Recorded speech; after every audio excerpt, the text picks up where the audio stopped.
हमारे पेशकश में आप सबका स्वागत है। आपके साथ मैं हूं साकिब उस्मान। जी हां, प्रधानमंत्री ने कई अहम बातों का जिक्र लोकसभा में किया। राष्ट्रपति के अभिभाषण पर जवाब देते हुए उन्होंने कई अहम मसलों को छुआ, उस पर जवाब दिया, सवाल भी पूछे और यह भी पूछा कि इस पवित्र आंदोलन को अपवित्र कौन कर रहा है। इशारों इशारों में बहुत अहम बातों का जिक्र करते हुए नजर आए प्रधानमंत्री। एक बहुत ही महत्वपूर्ण बयान उनका हम आपको सुनवाते हैं, उसके बाद चर्चा की शुरुआत करेंगे। राणु पहली बार एक नया तर्क आया इस सदन में कि भाई हमने मांगा नहीं था तो दिया क्यों। हमने मांगा नहीं तो दिया क्यों।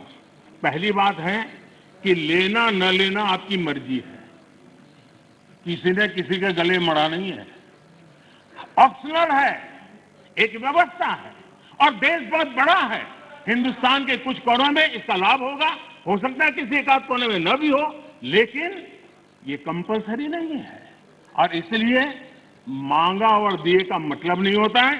लेकिन मैं फिर भी कहना चाहता हूं, इस देश में माननीय अध्यक्ष जी, दहेज का कानून, दहेज के खिलाफ कानून बने, ये इस देश में कभी किसी ने मांग नहीं की थी, फिर भी देश की प्रगति के लिए कानून बना था। टोल प्लाजा इस देश में सभी सरकारों ने की हुई व्यवस्था है और उस टोल प्लाजा को तोड़ना, उस टोल प्लाजा को कब्जा करना, उस टोल प्लाजा को न चलने देना, ये जो तरीके चले हैं वो तरीके क्या पवित्र आंदोलन को कलंकित करने का प्रयास है कि नहीं। जब पंजाब की धरती पर सैकड़ों की तादाद के अंदर, पंजाब की धरती पर सैकड़ों की तादाद के अंदर जब टेलीकॉम के टावर तोड़ दिए जाएं, क्या वो किसान की मांग से सुसंगत है? क्या किसान के पवित्र आंदोलन को बर्बाद करने का काम आंदोलनकारी ने नहीं, आंदोलन जीवियों ने किया हुआ है। और इसलिए देश को आंदोलनकारी और आंदोलन जीवियों के बीच फर्क करना बहुत जरूरी है और देश को इन आंदोलन जीवियों से बचाना वो भी उतना ही जरूरी है। जी, तो कुछ अहम बातें प्रधानमंत्री की तरफ से। और अब खास मेहमानों का पैनल हमारे साथ इस वक्त जुड़ा हुआ है। सबसे पहले मिलवाता हूं उसको और उसके बाद चर्चा की शुरुआत करेंगे। भारतीय जनता पार्टी की तरफ से वंदना पोपली जी हमारे साथ इस वक्त जुड़े हुए हैं। वंदना जी, बहुत बहुत स्वागत है आपका। राय सिंह गुर्जर साहब कांग्रेस की तरफ से हमारे साथ जुड़े हुए हैं। राय सिंह जी, बहुत बहुत स्वागत है आपका। और किसान नेता अशोक बालियान जी हमारे साथ इस वक्त जुड़े हुए हैं। बहुत बहुत स्वागत है अशोक बालियान जी आपका। अशोक जी, आपने प्रधानमंत्री को सुना, राज्यसभा में भी सुना होगा और आज लोकसभा में भी आपने सुना। प्रधानमंत्री स्पष्ट तौर पर कह रहे हैं कि इस पवित्र आंदोलन को अपवित्र कौन कर रहा है, इनको आइडेंटिफाई करने की जरूरत है आप लोगों को।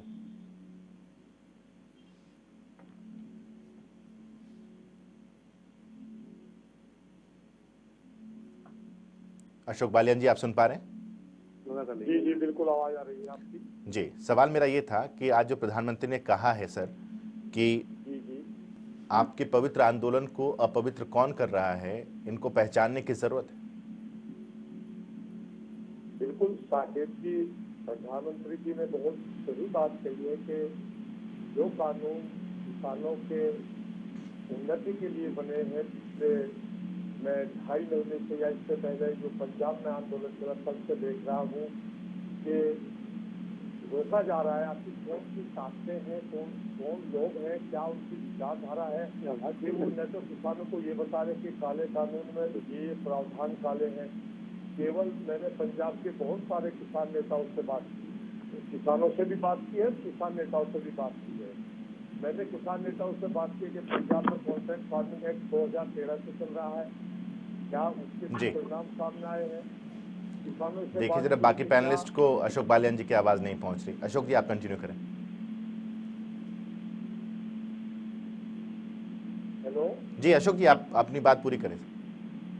हाँ जी, तो मैंने किसानों से पूछा है कि क्या आपको इन कानूनों में जो ये 3 कानून है जिसमें से 2 नए कानून बने हैं और केवल एक कानून में अमेंडमेंट हुआ है, क्या इनमें कोई पता है आपको कि कौन कौन से प्रावधान किसानों के खिलाफ है? नहीं, हमें तो ये जानकारी है कि काले कानून है।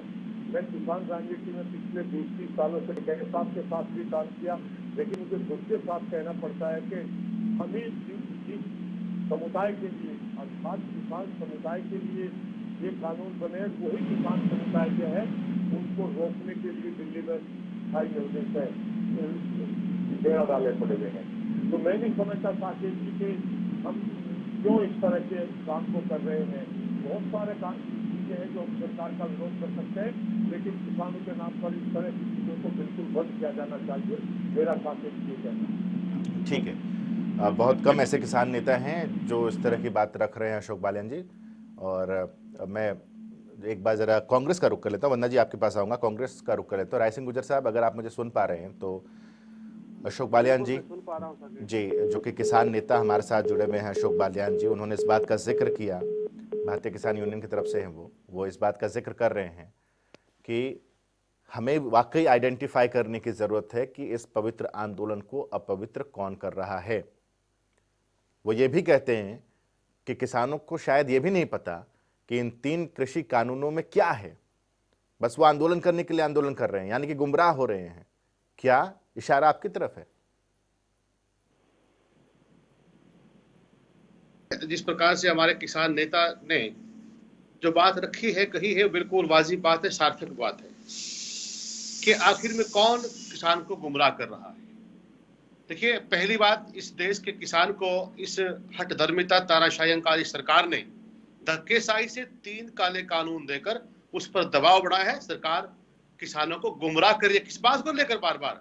अरे 72, आज लगभग 75 दिन से अधिक दिन हो गए, किस प्रकार से किसान सड़कों पर है। किसान ने काले कानून का एक एक पन्ना पढ़ा है, बिंदुवार चर्चा की है, सरकार ने उस पर बैठकर उनके साथ बात की है और माना है। देखिए, देश के हमारे 2 किस प्रकार के नेताओं ने, पहले हमारे कृषि मंत्री जी ने, तोमर जी ने सदन में गरिमापूर्ण पद का, प्रतिष्ठा का अपमान किया है। कह रहे हैं कि क्या काले कानून है, कोई कमी नहीं है, कानून लागू रहेंगे, आगे बढ़ेंगे। दूसरी तरफ 14-15 दौर की वार्ता में माना कि कानूनों में कमी है। आप उनका अंतर देखिए। दूसरी बात, देश के प्रधानमंत्री जी जिस प्रकार सदन में अपनी बात रख रहे हैं, मैं कहता हूं कि रास्ते में कांटे बिछाना, जितने कांटे बिछाओगे उतने भुगतने पड़ेंगे। सरकार, आज वही हो रहा है। बिछाने थे कटीले तार बॉर्डर पर, किसानों के राह में बिछा रहे हैं। कल बता रहे थे आतंकवादी, नक्सलवादी, आंदोलनकारी, कुछ आज आंदोलनजीवी बता रहे हैं। खुद तो जुमलेबाजी है, खुद केवल जिद है, हठधर्मिता है। और ये जांच का विषय है कि आखिर में प्रधानमंत्री जी क्यों आप इन काले कानूनों को लागू करने में दबाव में हैं। राय सिंह गुर्जर साहब, आप सुन पा रहे हैं? मैं ये आपसे कह रहा हूं कि प्रधानमंत्री भी ये कह रहे हैं कि कंटेंट पर चर्चा होनी चाहिए, कानून के रंग पर चर्चा हो रही है कि ये कानून काला है या सफेद है। कृषि मंत्री जी, जिसका आप भी जिक्र कर रहे थे, कि वो भी पूछ रहे हैं कि क्या काला है इसमें, वो बताइए। कोई बता नहीं पा रहा है। क्या आप बताएंगे राय सिंह गुर्जर साहब कि काला क्या है इन 2 कृषि कानून और एक अमेंडमेंट करके जिससे कानून बनाया गया वो?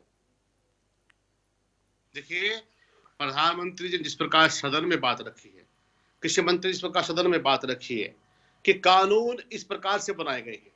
कानून बनाने का उद्देश्य क्या है? आपने तीनों कानून, साकेत जी, मैं आता हूं आपकी बात पे, पिछले 75 दिनों से आपने इन तीनों काले कानूनों को विस्तार से चर्चा की है। अब पहली बात कि जमाखोरी को बढ़ा दो। इसका मतलब क्या होगा कि इस प्रदेश के, देश के अंदर किसान का जो उपज है वो बड़े बड़े जो उद्योगपति मित्र भंडारण की व्यवस्था को बढ़ाकर खरीदेंगे। किसान का संकट पैदा होगा। एसेंशियल कम्युनिटी एक्ट के अलावा, एसेंशियल कम्युनिटी एक्ट पर तो मैं वंदना पोपली जी से सवाल पूछूंगा। एसेंशियल कम्युनिटी एक्ट के अलावा राय सिंह गुर्जर साहब कुछ आप बताना चाहेंगे? इस एक्ट के अलावा जो सबसे बड़ा काला है सरकार की नीयत में। सरकार चाहती है फिर लफाजी, फिर आप एक तरफ प्रधानमंत्री को कह रहे हैं कि शब्दों के जादूगर हैं, आप खुद लफाजी यहां पर कर रहे हैं सर। खैर, वंदना पोपली जी के पास लौटता हूं। वंदना जी, इन 3 कृषि कानूनों में लगातार जब चर्चा आगे बढ़ रही है तो एसेंशियल कम्युनिटी एक्ट की बात हो रही है कि उसमें जो जमाखोरी को लेकर के जो पहले बंदिशें थी, स्टॉक नहीं कर सकते थे, उसकी एक सीमा बढ़ाई गई है। अब इसी को मेन पॉइंट, मेन मुद्दा बनाया जा रहा है कि यही सबसे बड़ा काला है इसमें। देखिए, मुझे लगता है साकेत, कहीं ना कहीं लोग घिर गए हैं और बहुत अच्छे से घिर गए हैं। जब बार बार इनसे पूछा जाता है कि इन कानूनों में काला क्या है, तो इन पास जवाब नहीं होता। अभी 2-4 दिन पहले की बात है जब कृषि मंत्री जी ने एक बयान दिया था कि इन कानूनों में काला क्या है बताइए। आप और मैं डिबेट कर रहे थे तो कांग्रेस की प्रवक्ता भी यहाँ पर बैठे थे और किसान नेता भी बैठे थे, उनके पास जवाब नहीं था। तो सबसे बड़ा इस चीज को समझिए कि किस चीज को लेकर शुरू हुआ आंदोलन, क्या कहा गया। अभी भी जो महापंचायतें चल रही है उसमें क्या बोला जा रहा है, वहां पर बोला जा रहा है किसान की जमीन चली जाएगी, एमएसपी खत्म हो जाएगी, मंडियां खत्म हो जाएंगी। उस पर तो आज कुछ नहीं बोल रहे आप लोग। जो यहाँ पर कांग्रेस के यहाँ पर प्रवक्ता बैठे हैं, किसान नेता बैठे हैं, मुझे एक बात बताइए कि किसानों की जमीन किस तरह से चली जाएगी, उसका जवाब नहीं है। एमएसपी किस तरह से खत्म हो जाएगी, उसका जवाब नहीं है। मुझे याद है कि कल राज्यसभा में प्रधानमंत्री मोदी जी ने जब ये कहा कि एमएसपी थी, एमएसपी है, एमएसपी रहेगी, तो राकेश टिकैत जी ने क्या जवाब दिया? उन्होंने कहा हमने तो यहाँ पर मैं काउंटर करता हूँ साकेत जी, तुरंत आ रहा हूँ, तुरंत आ रहा हूँ राय सिंह जी, एक सेकंड एक बार कंप्लीट कर लें वरना जी। मुझे लगता है कि पहले मुझे आवाज नहीं मिल रही थी, तो समय कम मिला, तो मैं पूरी बात पूरी रख लूं। मैं यहाँ पर एक बहुत बड़ी बात है, इस चीज को समझना चाहिए कि प्रधानमंत्री मोदी जी संसद में खड़े होकर अगर बोल रहे हैं आंदोलन जीवी, तो शब्द किसके लिए कहा जा रहा है? वो लोग जो हम बार बार कहते रहे किसानों के कंधों पे बंदूक रखकर चला रहे हैं, जिस तरह से तोड़फोड़ की जा रही है, जिस तरह से 26 जनवरी को हमने देखा, उन सब से बचने की आवश्यकता जरूर है। किसान आंदोलन पवित्र आंदोलन है। देश का प्रधानमंत्री संसद में खड़े होकर, देश की सबसे बड़ी पंचायत में खड़े होकर ये बोलता है, और वो क्या किसानों के लिए नहीं सोचेगा? ये कानून किसानों के लिए लाए गए हैं ना। कहते हैं कि जमीन छीन ली जाएगी, कैसे छीन ली जाएगी, उसका जवाब दीजिए। कांग्रेस बार बार कहती रही कि हम किसानों के साथ खड़े हैं, कहां पर दिखाई दे रहे हैं? कह रहे हैं हम 70 वकील करेंगे। किसके लिए करेंगे 70 वकील? उन दंगाइयों के लिए, उन उपद्रवियों के लिए जिन्होंने तोड़फोड़ करी, जिन्होंने हमारे पुलिस वालों पे एक बात बताइए, एक जवाब मुझे दे दीजिए, उसके बाद राय सिंह जी का काउंटर लेंगे। एक जवाब मुझे दे दीजिए वन्ना जी कि अगर इसमें कुछ भी काला नहीं है तो संशोधन दर संशोधन क्यों किया जा रहा था आप लोगों की तरफ से? इतने संशोधन क्यों हुए? देखिए, रखने को तो होल्ड करने के लिए भी हमने बात कर ली थी। किसानों की सरकार है, किसानों को अगर लगता है कि कहीं पर कोई कमी, हम तो आज भी उसी बात पर अड़े हुए हैं। आप बता दीजिए काला संशोधन आप लोगों ने किया ना, संशोधन के लिए आप लोग तैयार हुए ना, इसका मतलब उसमें कमियां थी ना, जो कमियां थी वही तो काला है। कमियां मुझे एक बात बताइए, संशोधन क्या संविधान में नहीं हुए क्या उसमें कमियां हैं? समय के अनुसार चेंजेस किए जाते हैं, लेकिन ये इस बात पर शुरू हुआ था कोई चीज लागू हुआ नहीं कि उसमें, अगर कोई चीज लागू होते ही उसमें संशोधन की मांग आ जाए या उसमें संशोधन होने लगे। आप संविधान का जिक्र करते ही मैम, संविधान को बने हुए अरसा बीत गया और अब उसमें वाकई जरूरत है कि कुछ ना कुछ बदलाव होते रहे। लेकिन जिस चीज को अभी अभी आपने तैयार किया और उसी चीज में कमियां निकल जाए, उसी चीज में संशोधन करने लाभ लग जाए, 10 साल 15 20 साल 50 साल बाद इन 3 कृषि कानूनों में संशोधन करते तो कोई बात समझ में आती कि 2021 में 20 में इसको किया गया था, तो अब जाकर के संशोधन तो वाकई वाजिब है। तब हम लोग भी कभी वरिष्ठ पत्रकार बनकर के कहीं बैठे होते। बिल्कुल साकेत, मुझे लगता है वरिष्ठ पत्रकार आप अभी भी हैं, और मैं ये मानती हूँ कि बहुत अच्छे से चीजों को देखते हैं आप। जो अगर हम ये वाली बात सामने नहीं रखते तो शायद इनका असली जो चेहरा है वो सामने नहीं आता। इन्होंने कहा कि कानूनों में कमी है, हमने बोला संशोधन कर लो। संशोधन करने के लिए इनको कुछ दिखाई नहीं दे रहा। ये कह रहे काले कानून है, डेथ वारंट है, हम बोल रहे हैं बता दो कैसे है। वो कह रहे किसानों की जमीन चल जाएगी, हम बोल रहे हैं कैसे चल जाएगी वो बता दीजिए। वो कह रहे एमएसपी खत्म हो जाएगी, हम बोल रहे हैं कैसे खत्म हो जाएगी वो बता दीजिए। ठीक है वन्ना जी, एक सेकंड रोक रहा हूं आपको। आपको राय सिंह जी तुरंत आता हूं, एक रिएक्शन जरा अशोक जी का मैं यहां पे ले लूं। अशोक जी, इन 3 कृषि कानूनों में जो बार बार काला की बात की जा रही है कि 3 कृषि कानूनों में बहुत कुछ काला है, आप कुछ रोशनी डालना चाहेंगे इस पर अशोक जी? हाँ बिल्कुल साकेत जी, मैं रोशनी डालना चाहूंगा। देखिए 3 कानून है जी। मेरी धरना स्थल पर बैठे, मैं नाम तो नहीं बताऊंगा, लेकिन बहुत सारे किसान नेताओं से बात हुई है कि हम बैठते हैं, चर्चा करते हैं, और एक एक कानून को ले लो और एक एक कानून में हम देखते हैं कि क्या किसानों के विरुद्ध अगर कोई बात है तो निश्चित तौर पर हम सब मिलकर सरकार से बात करेंगे। लेकिन ये दुर्भाग्य है कि कोई भी व्यक्ति इस बात के लिए तैयार नहीं होता कि हम किसान संगठन के लोग भी इन कानूनों को लेकर, जो मैं आपको दिखा रहा हूं, इन कानूनों को लेकर, इनके प्रावधान को लेकर बैठकर बात करें। मैंने सितंबर में जब ये कानून पास हुए तब मैंने लोकसभा की और राज्यसभा की कार्रवाई देखी। मैंने एक भी सांसद को विपक्ष के इन कानूनों के किसी प्रावधान में कोई चीजों को नहीं देखा कि उन्होंने कोई कमियां बताई हो। मैंने अभी 3 दिन पहले राज्यसभा में जब नरेंद्र तोमर जी, माननीय कृषि मंत्री जी बैठे हुए थे जी, और विपक्ष के श्री आनंद शर्मा जी बैठे हुए थे और गुलाम नबी आजाद साहब बैठे हुए थे, उन्होंने उनसे कहा भैया मैं 2 महीने से 12 मीटिंग हो चुकी है, किसान नेताओं ने नहीं बताया, कृपया आप बता दें। तो ये पहली बार हो रहा है कि किसान को गुमराह किया जा रहा है। उसमें बहुत सारी ताकतें हैं उसमें पंजाब के आड़ती भी हैं, उसमें अकाली दल भी शामिल हो गया। 2013 में अकाली दल की सरकार थी जिन्होंने दी पंजाब कॉन्ट्रैक्ट फार्मिंग एक्ट बनाया था, और आज 2021 में वो इसी केंद्रीय कानून का, जो उससे कहीं बेहतर कानून है और जो स्वैच्छिक है, उसका विरोध कर रहे हैं। तो ये विडंबना है कि भारत में पहली बार ऐसा हुआ है कि सरकार किसान को कुछ देना चाहती है और किसान नेता कह रहे हैं कि हम लेना नहीं चाहते। अरे भैया, जो नहीं लेना चाहता वो न ले जी। हमारे पास क्या विकल्प है कि हम अपनी कृषि उपज को मंडी से बाहर भी खेत में बेच सकते हैं। उस पर बेचने में न हमें टैक्स देना, न हमें आड़त देनी, न हमें भाड़ा देना। और अगर मुझे शौक है कि मैं मंडी जाऊं, मैं टैक्स भी दूं, भाड़ा भी दूं और मैं आड़त भी दूं आड़ती को, तो आप चले जाओ, कोई विकल्प खुला हुआ है जी। एक फूड चेन की बात है कि कॉन्ट्रैक्ट फार्मिंग में हमें वे सब्जी और वो कृषि उपज बोने के लिए प्रेरित किया जाएगा, ताकि हम विश्व स्तर पर साकेत जी अपने निर्यात कर सके। आज आपको पता है कि कितना निर्यात है? 2% निर्यात केवल भारत में फल और सब्जियों का है। यूरोपियन कंट्री और अमेरिकन कंट्री दोनों में 70% से अधिक निर्यात होता है चीजों को। आज हम अगर अपनी कृषि को निर्यातोन्मुखी बनाना चाहते हैं तो हम ही रोकने के लिए खड़े हुए हैं। और मेरे बहुत सारे साथी टीवी पर बिना मतलब की बहस करते कह रहे कि अमेरिका में फेल हो गया। अमेरिका में 1956 में मैं खुद 2018 में अमेरिका गया और बहुत किसानों के बीच में गया हूं मैं। वहां दोहरी व्यवस्था है, कोई चाहे तो मंडी अपनी उपज मंडी में बेच सकता है, कोई चाहे तो अपनी खेत पर उपज बेच सकता है। मैं किसान के खेत से अमेरिका में अपनी बेटी के पास गया था, खरीद कर दूध लाया था वहां से।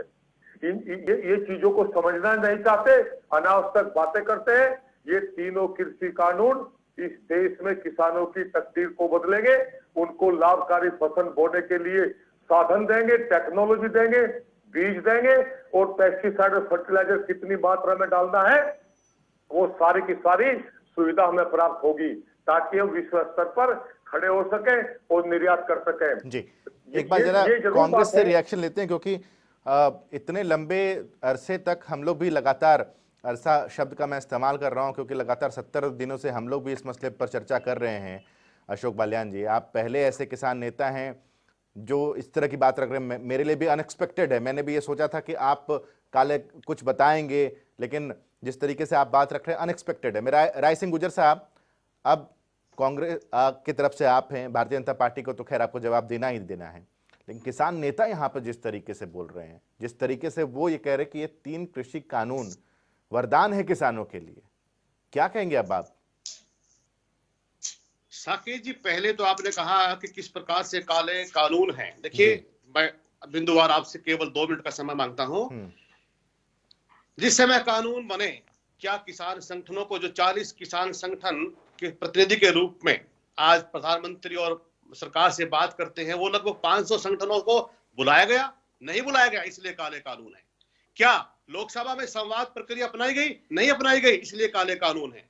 राज्यसभा में रात के अंधेरे में पास किया गया, इसलिए काले कानून है। राय सिंह गुर्जर साहब, जो तरीका था, राय सिंह गुर्जर साहब, सिर्फ तरीका काला था, बाकी कानून तो सफेद है ना। उनको बदनाम किया गया, इसलिए काले कानून है। राय सिंह गुर्जर साहब से हमारे मित्र जो आज आपके पास बैठकर जो किसान संगठन के नेता के रूप में आप हमें काले कानूनों की बजाय यहाँ पर सफेद तरीके से उसका प्रतिपादन कर रहे हैं, ये केवल और केवल वो लोग हैं जिन्होंने प्रधानमंत्री जी का और इस काले कानूनों का पहले भी समर्थन किया है, लेकिन इनके समाज में इन लोगों का कोई जनाधार नहीं है। आप मुझे बताइए कि किस प्रकार इन्होंने, जो हमारे बालियान साहब बैठे हैं, मैं इनका सम्मान करता हूं, क्या इन्होंने गांव के क्षेत्रों में जाकर, हरियाणा, पंजाब और उत्तर प्रदेश के इलाकों में जाकर किसानों को समझाया है? क्योंकि बात रखी है, इसलिए काले कानून है हर प्रकार से इस समाज के अंदर। और रही बात, आप कह रहे हैं कि एमएसपी रहेगी, भाजपा की मेरी प्रवक्ता बहन कह रही है एमएसपी रहेगी, पहले भी थी, आज भी है। अरे जिस प्रकार नोटबंदी से काला धन वापस आया, जिस प्रकार जीएसटी से व्यापार आगे बढ़ा, जिस प्रकार औद्योगिकरण का विकास हुआ, जिस प्रकार 2 करोड़ रोजगार दिए गए, जिस प्रकार इस देश का विकास हुआ, उसी प्रकार आपकी एमएसपी रहेगी। एमएसपी है, अरे आप लिखित रूप में देते क्यों नहीं? आप लिखित रूप में आपनामा दीजिए। प्रधानमंत्री कहे राय सिंह गुर्जर जी पास करके यहाँ पर तब हम मानेंगे। राय सिंह गुर्जर जी, मतलब कि सिर्फ और सिर्फ तरीका जो था वो काला है, कानून सफेद है। नहीं, तरीका भी काला है, नीयत भी काली है, और प्रावधान की बात हम पहले कर चुके हैं। जो आज दो बातें रखी हैं मेरी बहन ने, पहले कहा है कि भाई एमएसपी है, रहेगी। राय सिंह गुजर साहब, आज प्रधानमंत्री ने कहा कि ये वैकल्पिक व्यवस्था है साहब। बड़े-बड़े उद्योगपति राय सिंह गुजर जी, प्रधानमंत्री ने कहा कि ये वैकल्पिक व्यवस्था है। उसकी दुकान कहाँ बचेगी? राय सिंह गुजर जी, क्या किसान इस बात थोड़ा सा को सब्र समझ कीजिए, सकता है? थोड़ा सा करेगा? सुन लीजिए। प्रधानमंत्री ने कहा ये वैकल्पिक व्यवस्था है, जिसको अपनाना है अपनाए, वरना पुरानी व्यवस्था तो है ही। अगर प्रधानमंत्री जी ये बात कहते हैं कि वैकल्पिक व्यवस्था है, तो प्रधानमंत्री जी इसी अध्यादेश के साथ चौथा प्रस्ताव लाए और देश के कानून बनाए, कहे कि भाई इस प्रकार की व्यवस्था अगर संघीय ढांचे में राज्य चाहेंगे, एक लाइन और जोड़ दो ना कि भाई राज्य प्रदेश अगर चाहेगी, सरकार चाहेगी संघीय व्यवस्था में, ठीक है, वरना पोपली जी का एक रिएक्शन लेते हैं, फिर चर्चा को खत्म करेंगे। अगर इस पर केवल बातें नहीं, जुमलों में साकेत, मुझे लगता है कि कुछ लोगों के काम से रोना होता है कि वो किसी भी बात आ जाए तो उनको उस पे चिल्लाना है, रोना है। वही हाल राय सिंह जी का है, कभी किसी बात पे रोते हैं, कभी किसी बात पे चिल्लाते हैं। अभी ये कह रहे हैं कि 3 तो ठीक है, चौथा और ले आओ, यानी कि 3 तो काले कानून आपके हिसाब से नहीं है ना, उसमें तो कोई कमी नहीं है। और आपसे कमी पूछी जाती है तो आप प्रक्रिया की बात कर देते हैं कि अरे कितने संगठन को बुलाया गया। अजय, एक बात बताइए, महिलाओं के लिए अगर कुछ लाया जाएगा तो क्या पूरे देश की महिलाओं को बिठाया जाएगा? लोकतांत्रिक प्रक्रिया है, हमने अपने रिप्रेजेंटेटिव चुने हैं वहां पर कानून बनाने के लिए। हर एक के लिए आप सभी को नहीं बुला सकते। बहुत बहुत शुक्रिया, कुछ गलत है, बहुत बहुत शुक्रिया आप तीनों का हमारे साथ चर्चा में शरीक होने के लिए, बहुत बहुत शुक्रिया। अब ऐसे में सवाल यही है जो प्रधानमंत्री ने उठाया, बाकी आप खुद समझदार हैं कि क्या इस आंदोलन में वाकई ऐसे लोग हैं जिनको हम आंदोलन जीवी कह सकते हैं। पेशकश में अभी के लिए बस इतना ही। खबरों का सिलसिला लगातार जारी रहेगा।